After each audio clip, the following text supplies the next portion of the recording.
제가 대학 1학년 때의 일입니다. 주일 예배를 마치고 교회의 모든 청년들이 양로원으로 봉사활동을 갔었습니다. 말이 양로원이지 요즘 같으면 아마 요양병원 같은 곳이었습니다. 호실과 복도와 그리고 화장실 청소를 마치고 마지막에 인사를 하러 각 호실로 들어갔습니다. 한참 인사를 하던 중에 한 할아버지께서 저에게 질문을 하나 던졌습니다. 흐르는 강물에 노인네와 어린아이가 빠지면 누굴 먼저 구하겠느냐라고 하는 질문이었습니다. 갑작스런 질문에 저는 당황스러웠지만 사실 저는 이 어린이 관련 학교에 다니고 있었기 때문에 학교와 책에서 배운 대로 가장 연약한 존재인 어린이를 먼저 구하겠습니다라고 대답을 했습니다. 그 대답을 할 때 제 옆에 있던 한 친구가 저의 대답을 또 동시에 고쳐주었습니다. 그게 아니고 아이는 다음에 또 낳으면 되니까 당연히 노인을 구하는 것이 맞다라고 그렇게 고쳐주었습니다. 이 대답을 듣고서 할아버지는 다음 말을 이어갔습니다. 당연히 그래야지 그렇게 이야기를 했습니다. 저는 이 질문을 받은 지가 거의 30년이 지금 되어가고 있습니다. 그런데 아직도 잊혀지지 않는 그러한 질문이 되었습니다. 내가 아는 것이라고 그 상황과 여건을 고려하지 아니하고 함부로 대답해서는 안 된다라고 하는 그러한 큰 교훈도 얻었습니다. 사람이 살아가는 데 있어서는 지식보다 지혜가 더 절실하구나 하는 그러한 큰 경험의 바로 순간이었다라고 하는 겁니다. 오늘 본문 말씀에서 보면 지혜를 구하라 이렇게 말씀하고 계십니다. 성경에서 보면 하나님께서 이렇게 구하라라고 하는 것이 많은 듯 보이지만 실상 하나하나 찾아보면 그렇게 많지 않습니다. 아마도 이 구하라라고 하는 그런 말씀이 많지 않다라고 하는 것은 이 능력의 하나님께서 우리들을 향하여 미리 하실 수 있는 것들은 미리 처리해 두셨기 때문이다라고 하는 것도 우리는 생각을 해볼 수가 있습니다. 많은 모임을 나가다 보면 특별히 연배가 높으신 선배 목사님들과의 만남 속에서 이런 경우를 저는 많이 경험합니다. 아무래도 제가 그 모임에서 막내다 보니까 실제로 머리 쓰고 힘 쓰고 몸 쓰고 하는 그러한 일들을 제가 할 수밖에 없습니다. 그래서 열심히 일을 하고 나면 하나같이 저에게 이렇게 말씀을 해 주십니다. 수고는 했는데 그것에 대해서 내가 특별히 해줄 수 있는 것은 없고 다만 내가 잘할 수 있는 것이 딱 하나가 있는데 그것은 맛있는 것 많이 사주겠다라고 하는 그 이야기였습니다. 그리고 이 이야기 하신 분들은 반드시 저에게 식사를 대접해 주었습니다. 마찬가지로 하나님께서도 우리들에게 있어서 어떠한 존재입니까? 그것은 우리의 필요에 대한 모든 것을 아시고 계시는 분이시고 우리들에게 주실 때는 그냥 주시는 것이 아니라 후히 주시고 흔들어 넘치도록 주시는 그러한 분이시지 않습니까? 따라서 우리들은 사실 구할 필요도 없이 우리의 모든 필요한 것들을 다 받았습니다. 그것도 넘치도록 사실 우리는 받았습니다.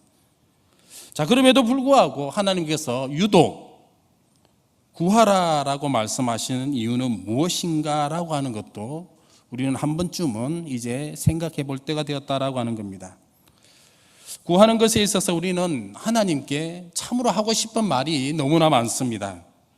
어떻게 해서든 우리들에게 필요한 것, 나에게 있었으면 하는 것, 때로는 그것을 가지고 남들에게 있어서 보란 듯이 좀 자랑하고 싶어 할 만한 그러한 것이 있으면 좋겠다라고 생각하면서 우리는 하나님께 구한다라고 하는 것입니다.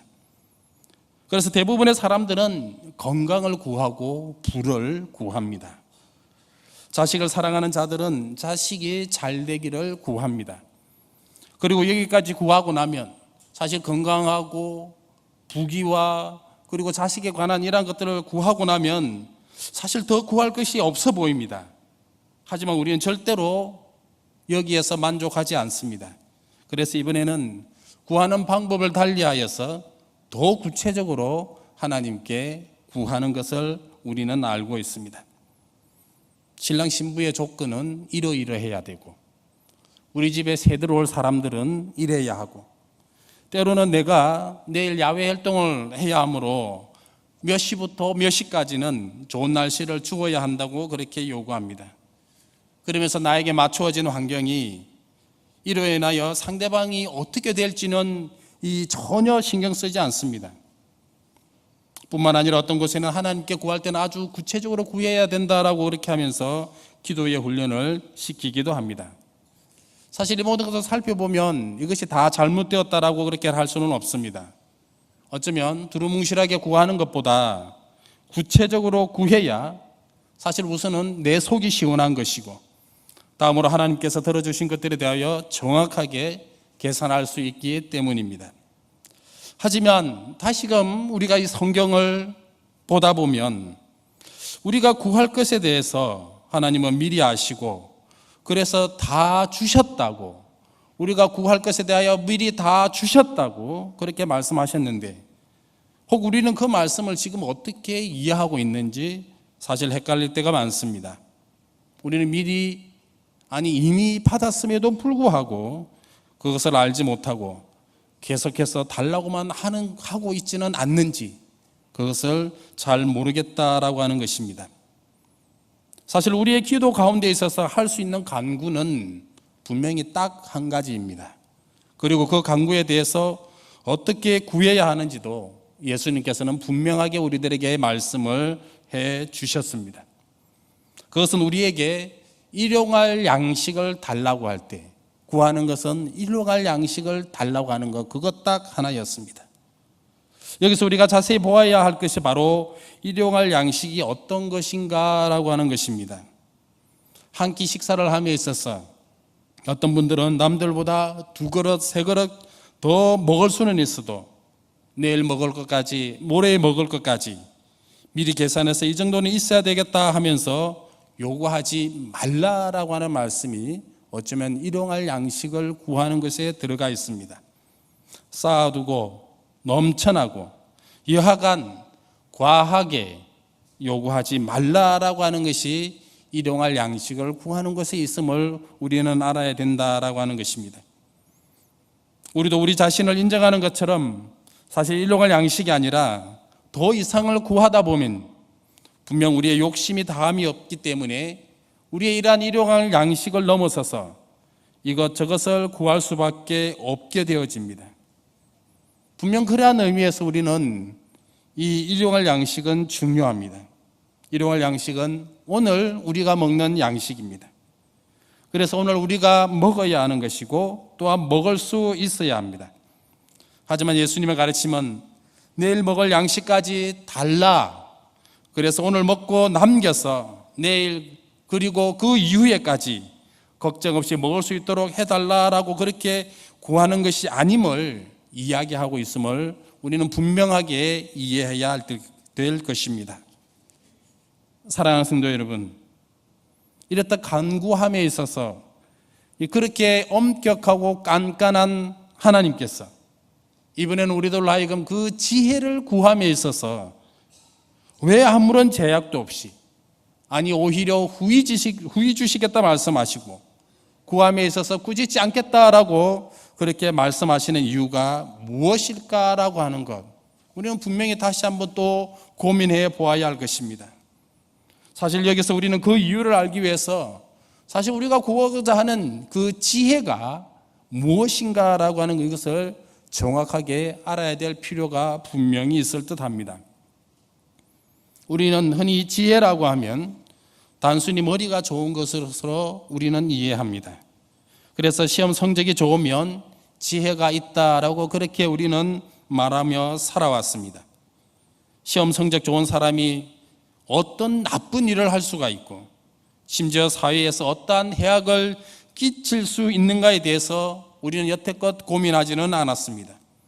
대신 오늘 우리가 받아가진 이 성적에 관하여서 그 점수가 좋으면 마치 그것이 지혜인 양, 그리고 이것이 전부인 양 사실 우리는 우러러보며 살아왔기 때문입니다. 사실 우리 최근에 이 솔로몬 왕에 대해서 자세히 살펴볼 수 있는 그런 계기가 있었습니다. 그래서 솔로몬이 나고서 죽기까지 어떠한 삶을 살았는지 자세하게 들여다보았습니다. 우리는 솔로몬 하면 지혜의 왕이라고 이야기를 합니다. 하나님께 일천번제를 드렸고, 그리고 그 결과로서 하나님으로부터 모든 것을 구할 수 있는 그러한 기회를 얻었습니다. 그리고 그 기회 앞에서는요, 자기의 백성을 다스리고 재판할 수 있는 그러한 지혜를 달라고 하나님께 지혜를 구했습니다. 하나님께서는 자신의 부귀영화를 구하는 것보다 오히려 자신의 백성을 구하는 그 솔로몬의 마음을 보시고 이번에는 지혜뿐만 아니라 부귀영화까지 허락하셨다라고 하는 것, 바로 이 사실은 우리는 분명히 잘 알고 있었습니다. 솔로몬에 대한 우리의 기억은 사실 여기까지입니다. 그리고 그 후에, 아니 더 나아가 그의 말년에 그가 어떠한 삶을 살았는가에 대한 그러한 기억은 사실 우리 머릿속에 그렇게 많이 남아 있지 않다라고 하는 겁니다. 솔로몬의 말년의 삶을 살펴보면 백성을 그 누구보다 지혜롭게 다스렸던 그 솔로몬도 마지막에 가서 사실 하나님을 떠나고 말았다라고 하는 이 분명한 사실을 우리는 기억해야 된다라고 하는 것입니다. 솔로몬의 삶을 보면 1000명이나 되는 그러한 아내를 거느렸습니다. 아니, 모시고 살았다고 그렇게 봐야 되겠죠. 그 아내들을 위하여 1000개의 궁을 지어주었고 1000개의 산당을 지어주었고, 그리고 자신이 지은 그 1000개의 산당에 가서 직접 자신이 우상에게 분향을 했습니다. 이 사실을 살펴보면 이 한낱 인간의 그 지혜가 얼마나 덧없는 것인지 사실 이 솔로몬의 그 말년의 인생을 보면 우리는 잘 알 수 있습니다. 그래서 어쩌면 잠언에서 솔로몬은 헛되고 헛된 것이 이 땅에서 삶이 아닌가, 바로 그렇게 이야기하고 탄식했는지도 모르겠습니다. 사랑하는 성도 여러분, 이처럼 지혜는 어쩌면 이 땅에서는 채워질 수가 없고 이 땅의 삶을 위하는 것이 아님을 우리는 알아야 할 것입니다. 지혜는, 그럼 무엇이 지혜인가? 지혜라고 하는 것은 바로 하나님을 하나님으로 아는 것, 하나님에 대해 분명하게 알고 정확하게 아는 것이 바로 지혜다라고 하는 이것을 우리는 깨달아야 할 것입니다. 우리가 하나님을 알아감에 있어서 다함이 없기 때문에, 그래서 어쩌면 하나님께서는 우리들로 하여금 꾸짖지 아니하시는 가운데에 후히 주시겠다라고 그렇게 말씀하고 계시는 것입니다. 여기에서는 또한 우리가 하나님을 단 한 번에 다 알 수 있느냐, 그렇게 할 때 단 한 번에 다 아는 것도 결코 쉬운 것이 아님을 우리들의 분명하게 말씀하고 계시다라고 하는 것입니다. 제가 어렸을 때에 읽었던 동화책 가운데 가장 인상 깊었던 동화 중에 하나는 무엇이냐면은 이 도깨비 방망이 이야기였습니다. 자신이 원하는 무엇이나 그 이름을 말하면서 이 방망이를 한 번만 치기만 하면 뭐든지 나왔습니다. 아마도 갖고 싶은 것 많았었는데 현실이 그러지 못하니까 그 이야기를 통해서 어쩌면 제가 대리만족을 얻었는지도 모르겠습니다. 그러다 주일학교에 가서 선생님의 말씀을 가만히 듣고 있다 보니까 우리의 하나님은 우리의 구하는 것 무엇이든지 주시는 분이다, 그렇게 말씀을 하셨습니다. 그 이후로 전 그 하나님이다라고 하는 그런 이야기만 들으면 저는 하나님을 또 하나의 어쩌면 도깨비 방망이처럼 그렇게 느끼며 살아왔습니다. 하나님을 도깨비 방망이로 아는 사람이 이 지구상에서 저 혼자뿐인 줄 알았는데 어느 순간 주위를 둘러보니 저와 같은 생각을 가진 사람이 너무나 많음을 깨닫게 되었습니다. 지금도 어떤 분들은 그 옛날 한국 사회가 이 정한수 한 그릇 떠다 놓고 비나이다 비나이다 그렇게 빌었던 것처럼 그렇게 지극정성으로 하나님께 비는 분도 계시다라고 하는 그러한 이야기를 들은 적도 있습니다. 이것이 다 어쩌면 하나님을 하나님으로 알지 못하기 때문에 생길 수밖에 없다라고 하는 것입니다. 그러므로 우리는 하나님을 제대로 알기 위한 그러한 노력도 있어야 할 것이고, 한편으로 하나님을 하나님으로 알기 위한 그 하나님의 은혜와 하나님의 지혜를 우리는 또한 구해야 된다라고 하는 이 사실을 또한 명심해야 할 것입니다. 우리의 삶 가운데 하나님을 알게 하는 지혜가 없으니까 이번에는 우리의 삶 가운데 혹 어떠한 일들이 생기고 있는지 아십니까? 하나님을 무시하다 못해 급기야는 하나님을 없는 존재로 그렇게 치부하는 경우들까지도 우리는 많이 발견을 하고 있습니다. 사실 예전에는 인간이 무엇인가 올바르지 못하고 때로는 여러 사람들로부터 이 손가락질 받을 만한 그런 일을 저질렀을 때는 내가 미안하다고, 내가 잘못했다라고 그렇게 고개를 숙였습니다. 어쩌면 그나마 하나님이 주신 어쩌면 살아있는 그 양심이 그 가운데 있어서 자신들의 행위들에 대한 잘못을 인정하고 다시는 그러지 않겠노라고 다짐도 하고 약속도 했었습니다. 하지만 사실 근래에는 이러한 태도조차 발견하기가 쉽지 않습니다. 오히려 투사나된 것처럼 그렇게 행동을 합니다. 남들이 하지 못하는 일, 자신이 했다고 떠벌리며 자랑하며 다니고 있습니다. 심지어 이렇게 하는 것이 인권이고 정의이고 평등이고 자유라고 그렇게 말하는 경우를 우리는 더 많이 경험을 하고 있습니다. 사람이 인권을 찾는 것, 좋은 일입니다. 마땅히 해야 될 일입니다. 그렇다고 해서 하나님의 말씀을 거스르면서까지 할 수 없음을 우리는 기억해야 합니다. 그런데 우리 사회는 어찌된 일인지 하나님의 진리와는 상관없는 그러한 일들을 더 많이 하고 하나님의 율례와 법도를 무시하며 살아가고 있는 그러한 경우를 우리는 더 많이 보고 있다라고 하는 것입니다. 하나님을 아는 지식과 하나님을 알 수 있는 그러한 지혜 자체가 없으므로 인간은 점점 더 악의 길로 들어설 수밖에 없는 것입니다. 이것이 어쩌면 우리가 이때에 하나님의 지혜를 구해야 하는 어쩌면 가장 큰 이유인 것, 이것을 우리가 명심해야 된다라고 하는 것입니다.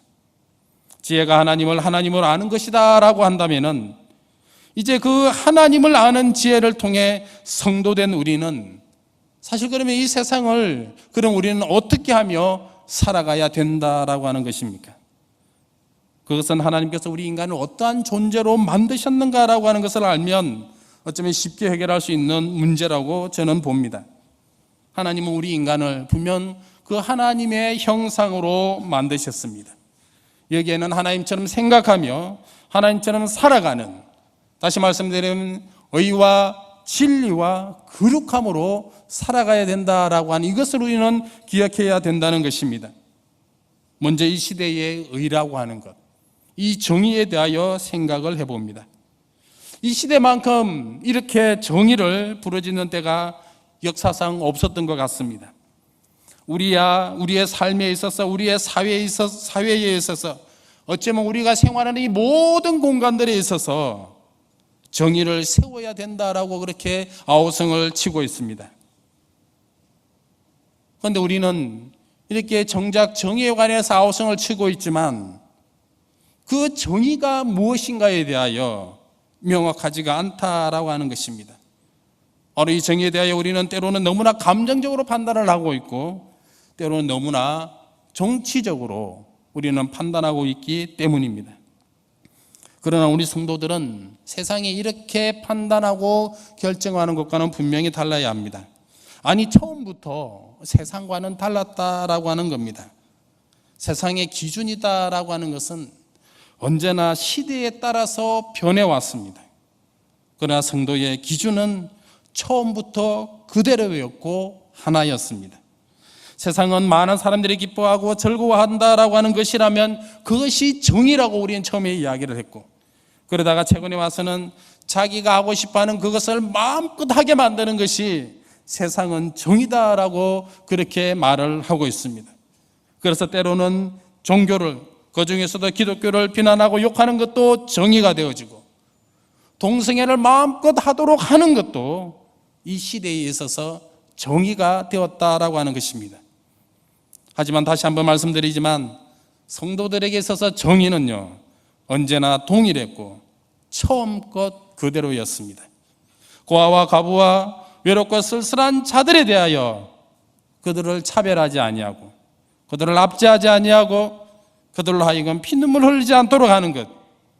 그래서 이 모든 이들에게 있어서 하나님의 심정으로 동일하게 대하는 것이 분명 정의다라고 하나님께서 성경을 통하여 우리들에게 말씀하여 주셨습니다. 이것이 우리들에게서 분명 정의인 것입니다. 그리고 말로만의 정의가 아니라 그렇게 실천하며 행동하며 살아가야 된다라고 말씀하신 것입니다. 이것이 이 시대의 성도가 살아가야 하는 바로 그러한 분명한 모습이다라고 하는 겁니다. 다음으로 성도는 진리 가운데에 살아가는 것입니다. 물론 이 진리의 기준도 분명 하나님의 말씀입니다. 기억해야 할 것은 결코 우리의 진리는 변한 적이 없었고요, 변하지도 않으며 분명 앞으로도 변할 수 없는 것입니다. 이 진리는 하나님께서 우리를 창조하셨다라고 하는 것이고, 하나님의 형상으로 지음받은 우리가 타락하여서 죄 가운데 있었다라고 하는 것이고, 이 죄 가운데 있던 우리들을 그냥 내버려 두지 아니하시고 예수 그리스도께서 십자가의 피를 흘려 돌아가심을 인하여 끝끝내 우리를 구원해 주셨다라고 하는 이것이 진리인 것이고, 예수 그리스도를 믿는 자들에게만 구원이 있다라고 하는 것이고, 이러한 삶이 가능하도록 성령 하나님께서 지금도 우리를 도와주신다라고 하는 이 내용이 우리들에게서 분명한 진리다라고 하는 것입니다. 마지막으로 성도는 거룩함으로 살아가는 것입니다. 이것은 가깝게는 하나님을 섬기는 것으로 우리는 생각을 해볼 수가 있습니다. 하나님께 예배하며 살아가는 것이고, 하나님께 기도하며 찬양하며 그리고 말씀 보면서 이 모든 즐거움 속에서 살아가는 것이, 우리의 모든 노력을 다하며 살아가는 이것이 어쩌면 성도의 본분을 다하는 거룩한 삶의 첫걸음이다라고 하는 것입니다. 그러나 이 거룩의 첫걸음을 좀 더 넓게 살펴보신다면 하나님을 섬기는 것뿐만 아니라 이웃에 대하여도 성도의 본분을 다하는 것이 바로 거룩함의 생활인 것도 우리는 기억해야 합니다. 현대 사회에 있어서 인간관계가 얼마나 계산적으로 변했는지 모릅니다. 나에게 도움이 되는 사람들하고만 교제하려고 합니다. 나에게 도움이 된다면 때로는 종교도 마음대로 바꿀 수 있는 그러한 세상입니다.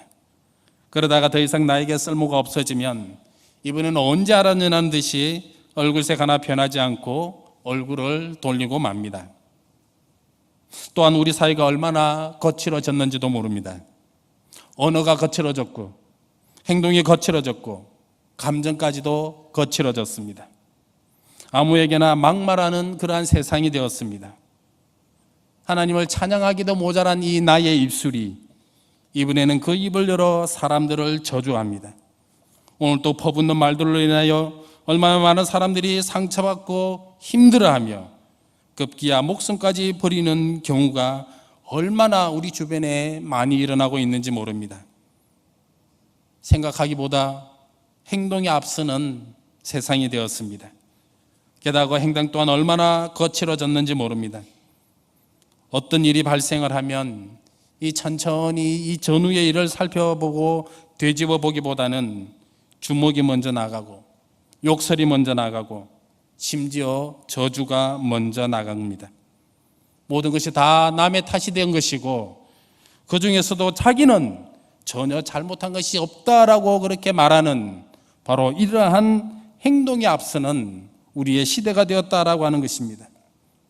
감정이 이번에는 거칠어졌으니까 나 아닌 모든 사람들은 다 나의 적이 되었습니다. 누가 조언해도 듣지를 않습니다. 나를 건들기만 하면 가만두지 않겠다고 이 우리들의 마음속에 비수 하나를 다 꽂고 다닙니다.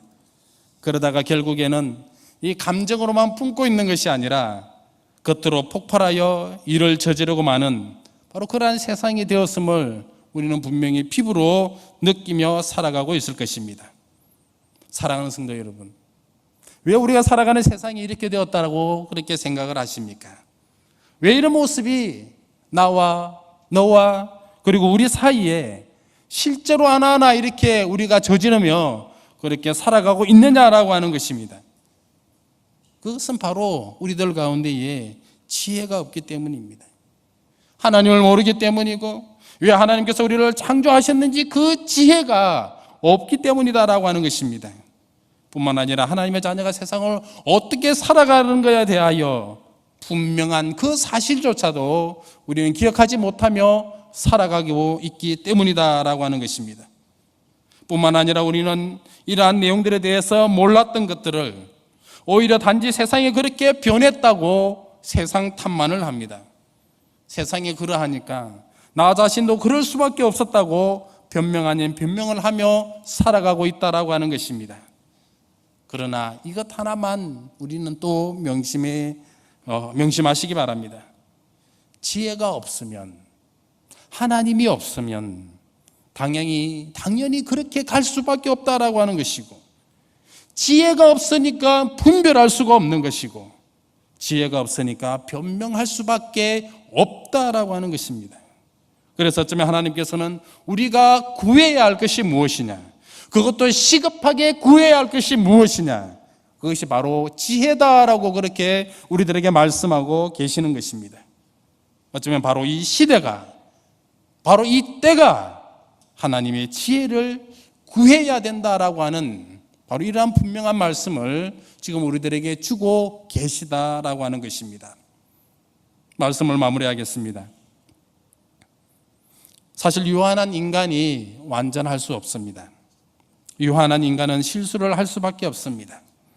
유한한 인간은 지혜마저도 부족한 인간입니다. 우리의 부족하고 이 불완전한 지혜에 대하여 하나님은 구하라 그렇게 말씀하셨으므로 우리는 하나님께 구해야 할 것이고, 뿐만 아니라 우리는 이 지혜를 받으려고 노력해야 할 것이고, 받았으면, 하나님으로부터 우리가 그 지혜를 받았으면 간직하고 보존하려는 그런 열심도 가져야 할 것이다 라고 하는 겁니다. 지혜가 부족하기 때문에 구하는 것은 어쩌면 지극히 당연한 것입니다. 그래서 하나님께서는 꾸짖지 아니하시고 넘치도록 우리들에게 그러한 지혜를 부어주시겠다라고 하는 것입니다. 사랑하는 성도 여러분, 세상을 볼 때마다 어떠한 생각이 드십니까? 교회를 볼 때마다 어떠한 것들이 나의 이 두 눈에 들어오고 계십니까? 세상이 그러함으로 나 또한 그럴 수밖에 없다라고 변명하거나 따라가지 마셔야 될 것입니다. 교회도 그러는데 나라고 별 수 있겠냐, 그렇게 자조하지도 말으셔야 될 것입니다. 어쩌면 그래서 지금 그리고 이때에 우리는 하나님께 지혜를 구하고 있다라고 하는 것입니다. 끝으로 지혜를 구하는 우리들에게 있어서 책임 하나가 있음을 마지막으로 말씀드리겠습니다. 지혜를 구하는 자들에게 있어서 하나님께서 이 지혜를 후히 주시고 흔들어 넘치도록 우리들에게 주셨는데, 그러면 이 지혜를 받아 가진 자들에 있어서 그 책임이 이제는 궁극적으로 누구에게 있느냐라고 할 때, 이 지혜의 책임이 바로 우리들 자신에게, 개인 자신에게 있음을 분명히 알아야 할 것입니다. 그 책임이다라고 하는 것은 하나님의 형상을 따라 살아가야 된다라고 하는 것입니다. 우리가 어떻게 살아가야 하는가, 우리가 어떻게 행동해야 하는가, 우리가 어떻게 실천해야 하는가, 하나님의 정의가 이 세상 가운데 나로 하여금 어떻게 드러나게 할 것인가, 진리의 삶 가운데 어떻게 우리가 살아가야 할 것인가, 성도로서의 귀한 거룩한 삶을 세상 사람들 가운데 어떻게 우리가 보여주며 살아가야 할 것인가, 그리하여서 성도가 이 아름다운 삶을 통하여 궁극적으로 하나님께 영광을 돌려야 하는, 이 세상 가운데 하나님의 영광이 나타나야만 하고 드러나야만 하고 보여줘야만 하는 바로 그러한 책임들이 또한 지혜를 구한 자들에게, 지혜를 가진 자들에게 있음을 분명하게 기억하시고 살아가시는 저와 여러분들이 되시기를 주님의 이름으로 축원드립니다. 기도하시겠습니다. 살아계셔서 역사하시는 우리 아버지 하나님, 오늘 참으로 감사함을 드립니다. 오늘 이 완악하고 참으로 죄악된 세상 가운데에 우리가 하나님께 지혜를 구할 수밖에 없으며 그 지혜 가운데 살아갈 수밖에 없으며 이 지혜를 간직해야 되는 그러한 책임들까지 말씀을 통하여 저희들에게 주시오니 감사함을 드립니다. 주님 앞에 항상 비옵는 것은 우리가 하나님에 관한 이 지혜를 우리가 머리로만 아는 자들 되지 말게 하시고 우리의 손과 발과 입을 통하여서 드러날 수 있도록 주께서 인도하여 주시고, 그래서 하나님께 귀하게 영광이 되어지며 하나님의 아름다운 영광들을 세상 가운데 드러내며 나타내 볼 수 있는 아름다운 성도의 삶을 살아갈 수 있는 저희들 될 수 있도록 우리 아버지 하나님 인도하여 주옵소서. 이때에 하나님께 저희들 하나님의 지혜를 구하오니 지혜를 저희들 가운데에 넘치도록 부어주시기를 원하옵고 예수님의 귀하신 이름으로 감사하오며 기도 올리옵나이다.